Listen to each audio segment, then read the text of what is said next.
Měření krevního tlaku, duševní hygiena nebo diagnostika nožní klenby.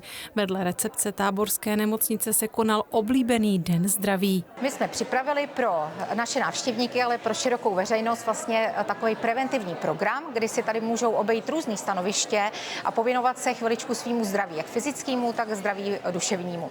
Takže si můžou nechat změřit krevní tlak, změřit okysličení krve, glykemii. Máme tady fyzioterapeutku, která měří a diagnostikuje nožní klenbu a dělá vlastně individuální poradenství na základě toho. Své stanoviště tu měla i klinická biochemie, která představila svou novinku. Nabízíme 15 laboratorních balíčků, což jsou vlastně souhrn laboratorních parametrů. Celkem asi obsahují 52 vyšetření.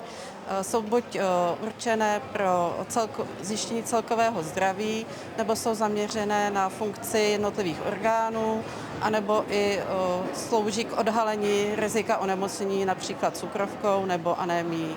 Nikdo nemusí mít doporučení od lékaře, stačí si vyzvednout žádanku, vyplnit na recepci kontaktní údaje a v den odběru se dozví i výsledky. Lidem na Dni zdraví nevadily ani fronty. O některá stanoviště byl opravdu velký zájem. Vyzkoušela jsem brýle, ano, to mi bylo vlastně doporučený, že je to dobrý na spánek, že se líp usíná, takže uvidíme, je toho tady hodně. Já se chodím každý rok a na kontroly chodím pravidelně, jo, takže na přezkoušení tak nějak. Nechyběl stánek se zdravotní pojišťovnou, lidé si také mohli ověřit, jak jsou na tom s váhou a výživou, nebo například s barvocitem. A nechybělo základní oční vyšetření. Nesmíme zapomenout na duševní zdraví, takže tady máme kolegyně z psychiatrie, který nabízejí si vyzkoušet fototerapii, ale taky informace, co se týče kognitivních funkcí, režimu dne, režimu spánku a podobně, prevence stresu.